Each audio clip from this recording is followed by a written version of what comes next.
All right, we have 21 through 24. These are a little bit hard to visualize, so I try to do the best I can by drawing them here beforehand. You're going to find the cross section, which is going to be a plane intersecting some type of three-dimensional object, and then we try to imagine what that intersection will look like. So this first example, you have a triangular pyramid intersected by a plane parallel to its base. So imagine you just took maybe a piece of paper, and then you just go and cut the top of that pyramid off. And basically it's asking for what shape, what two-dimensional shape would the edges look where you cut it, basically. So I tried to draw that as best I can here. So if I took off that top half of that pyramid right there, the leftover, that edge would still be a triangle. So if it's parallel to the base, usually it's the same shape the base is right here. So kind of hard to visualize. You almost got to think about it in your head, what that would look like. But yeah, I would say so. The shape made would be a triangle here in this case. Now you won't get ones that are all parallel to the base. Parallel to the base are pretty easy because usually it's going to be the same shape as whatever the base of your shape is that you're starting with. So like if this pentagonal prism was cut parallel to the base, you'd just say it's a pentagon. But if they go perpendicular, you got to think about that. So this one was really hard for me to draw. So just imagine you took some type of let's see if I can erase that. Take a pentagon and you just slice off, maybe like a side of that. The intersection where you cut it off, let's maybe say you cut it off kind of right through there. So if you took a plane, just cut right there, that shape, that edge would make a rectangle.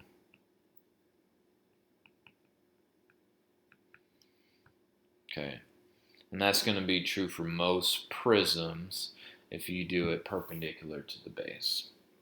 Now, cone parallel to the base, kind of like what I was saying earlier, if the base of a cone is usually a circle, if you go parallel to the base, it's usually going to be the same shape right there if you cut that top half off. So that would be a circle there on that one. Okay. You also have a sphere. So imagine you take a sphere and intersect it through the great circle. A great circle is basically, the largest, circumference. Basically it's the circumference of that shape right there. So if you did that, if you just took a plane and cut right along right there, that's just going to make a circle shape. So I'm sorry, I don't know if there's a better way to explain that. Really, you need some hands-on, three-dimensional objects in your hand to, fully grasp it there. But that's what you got there. Okay.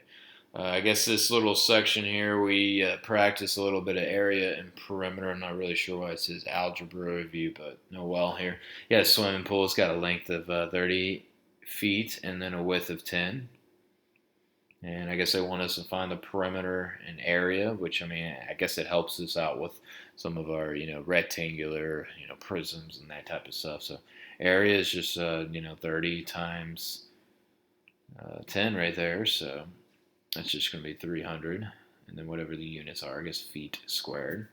And the perimeter, you'll just go 30 plus 30 plus 10 plus 10. So I think that's 60 plus 20. I think that's going to be 80. And then just, I guess, feet right there. Okay, let's see what else we got here. We got the right triangle, hypotenuse is 25, and a leg is 7. Find the area of the triangle. So they didn't give us all dimensions, so I guess we will need some Pythagorean Theorem here. So we'll go x squared plus 7 squared equals 25 squared. And the 25 squared is over by itself because it is the hypotenuse. Now it's going to be 49. 25 squared, I believe, is 625. Yep, 625. So then we'll subtract 49 from that. So apparently 576. And to get x by itself, we will square root that answer. And that apparently means x is 24. And then once you have that, we can then go find the area and perimeter. The area for a triangle is 1/2 base times height. It's 1/2 7 times 24. And 1 half, you can go, it's like 0.5, 0.5 times 7 times 24. I'm just going to use a calculator. Apparently it's 84. And then let's go centimeter squared there. All right, and then what else we got? Perimeter. Yeah, just add up all your sides. 25 plus 24 plus 7. That comes out to 56 centimeters. If you're going to write some work out, yeah, just go 7 plus 24 plus 25. All right, and what do we got here? Area of a circle with the radius of 5 meters in exact form. And that's pretty easy. That's just pi r squared. So pi times 5 squared. So 25, and then what's that? Meters squared. Oh, and you know what? I forgot my pi. 25 pi meters squared. And that's it there. Okay, now these will get a little bit tricky here. So you have a two-dimensional object here. 8n apparently is 8, nt is 6, and how kind of them they did the Pythagorean Theorem and got 10 for us right there. And they are going to rotate that triangle around AN, and what shape would that form? And then we're going to find the volume of that shape formed. So if we rotate this around this line AN, it's going to kind of look like this here. It's going to be some type of circular shape here. If you reconnect that, it actually looks like a cone. So really they're asking us to find the volume of this cone. Okay, so I guess we need to say somewhere this is a cone. The volume of a cone is 1/3, and then pi r cubed, or pi r squared times h. So that's 1/3 pi. We'll deal with that here in a second. 6 squared, and then times h, which happened to be 8. Didn't even really need the 10, I guess, in the problem. And then, honestly, I'm going to be lazy here. I'm just going to go 1/2 times 6 raised to 2. And then, up there, and then times 8. Well, I didn't like how I typed that. Here, let's clear that out. I think I did 1/2 anyways. 1 divided by 3, and then times 6 squared, and then times 96. Excellent. And then 96 pi, and then they didn't give us any units, so I'd just say units cubed right there. All right, let's try a few more of those. I think we got 2 of them. Sketch the figure formed by the sector DUG. If that is rotated about the segment UG right there. Oh, by the way, describe the figure and find its volume if the radius of the sector is 8. Which I guess means both of these dimensions here are 8. And we are rotating that around UG. So if we do that, going to kind of look like this here after a full rotation. So to me, that looks like kind of like a sphere. It's actually a half sphere. All right, and what were they asking for here? They're asking for the volume of that. So the volume of a sphere is 4/3 pi r cubed. Sorry, my dog is jumping on me here. My handwriting just went exponentially down. All right, so 4/3 pi r cubed, but then after we do that, then we will divide our answer by 2 since it is only half of a sphere. And if they said it was 8, I guess we'll go 4/3 pi 8 cubed. 8 raised to 3 is 512. And then if you times that by 4/3, apparently we get 682. And then you can say 0.6 repeating. You could say 682 and 2/3 if you want, or you could get real fancy and use an improper fraction, and that would be 2048 over 3, and then I guess you need pi with all those answers, and then unit cubed. So one of those 3 answers there, doesn't really matter which one. I would probably go with, well, actually, you know what? That's actually the full volume. I'm not even paying attention. That's a full volume. So I guess you would need to go and then take those answers and then divide them by 2 afterwards. So just for time's sake here, I'm just going to write this as 341.3 repeating and then pi right there. And that's after you divide by 2 because it's a half a sphere. That's going to be it there on that. All right. About to sneeze. There it is. Okay, sorry. Number 30, what do we got here? Sketch a figure formed by the rectangle BLOX if it is rotated around LO. So if you rotate this all the way around, it's going to kind of look like this. This will make a cylinder. Notice these all make circular shapes, cylinders, cones, that type of stuff right there. Usually pi is going to be involved in your answer.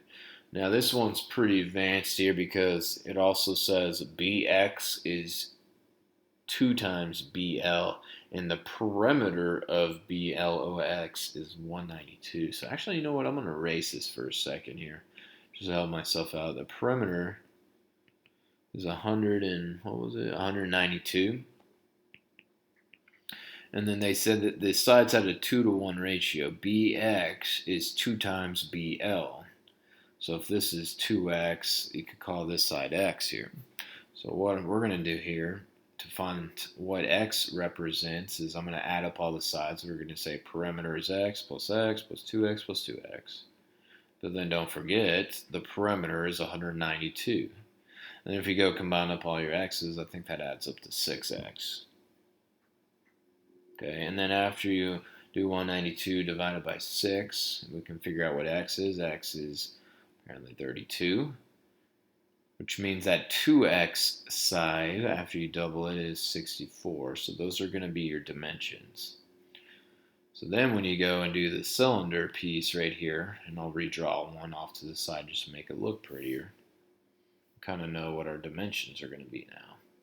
We know that height going up and down is the 2x, which was 64. And then the radius is actually, XO or BL, which was just x, so the radius has to be 32.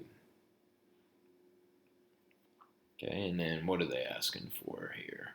Find its volume. All right, so volume, pi r squared, and then times the height. So this looks like this is going to come out quite large here. 32 squared, and then times the height, which was 64. 32 squared times 64. Ooh, big number here, 65,536. And then don't forget your pi with that right there. And then I guess, once again, they didn't give us units, so you can say units cubed right there for your volume. So quite a large number. All right, and we finally hit our last problem. We need to find the surface area and the volume of that given solid. Actually, I'm going to do the easy part here first. The volume of these added shapes, or we call them composite shapes, are very easy. All you need to do for volumes is add the volumes.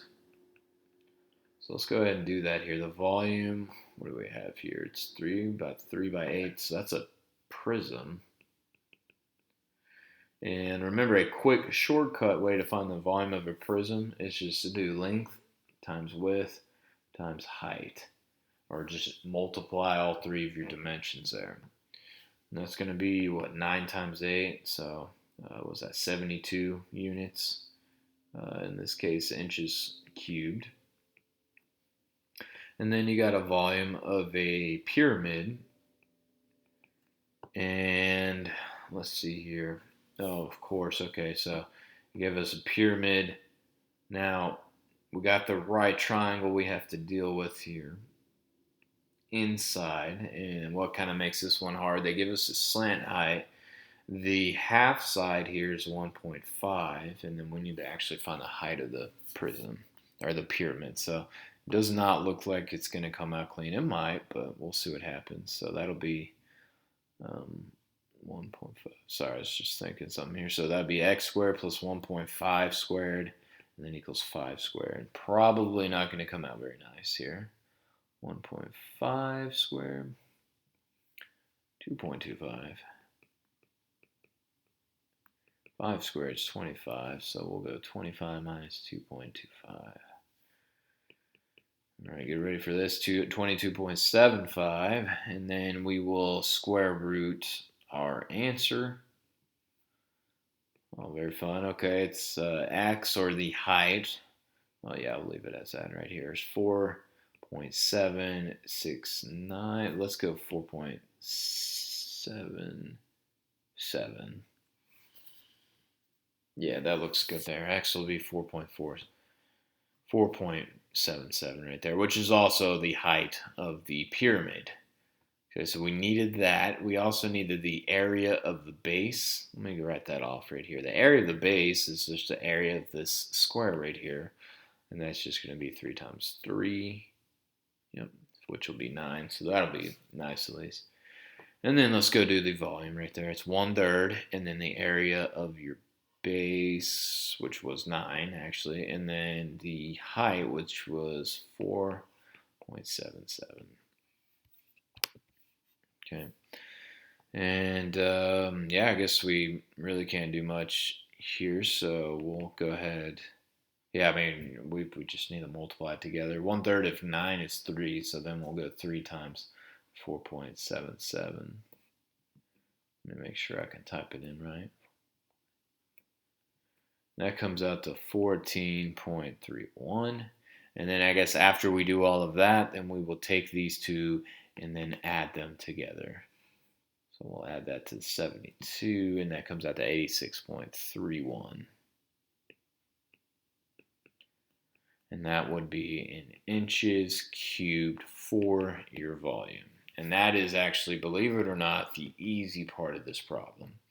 The hard part about surface area is you would have to figure out what things would be exposed as this combined shape right here. Basically, if I was going to go paint this combined shape, what actually would get painted and what would be covered up and not painted already, I guess. So here's what's going to happen here. We would paint this pyramid, if I can talk here, but the base of the pyramid is going to be covered up by the base of this rectangular prism right there. So that would not get counted right here. So for your surface area, here's what I'm going to write. Surface area, we're going to do the lateral area of the pyramid. Okay.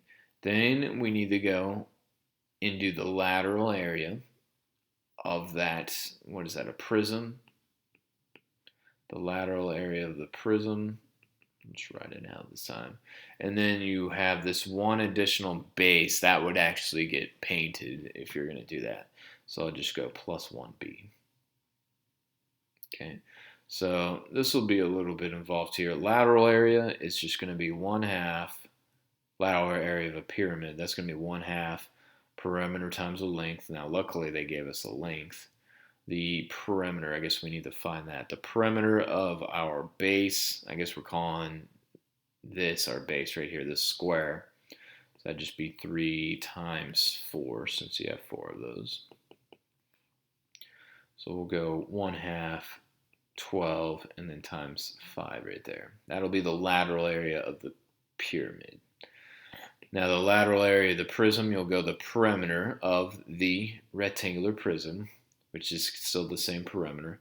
So that'd be 12, and then times the height, which was 8. Then you're going to add on one of the bases. The base was the square right there, 3 by 3, so that was 9. And then I guess we'll punch that out here. I can kind of do some of this here. Half of 12 is 6. 6 times 3 is 30. You got 12 times 8, what is that, 96, and then plus 9. I'm going to just go ahead and add that up here with my calculator. It's 9. And that's 135, and then I guess we'll say inches squared right there for your surface area. And we are finally done here with your review.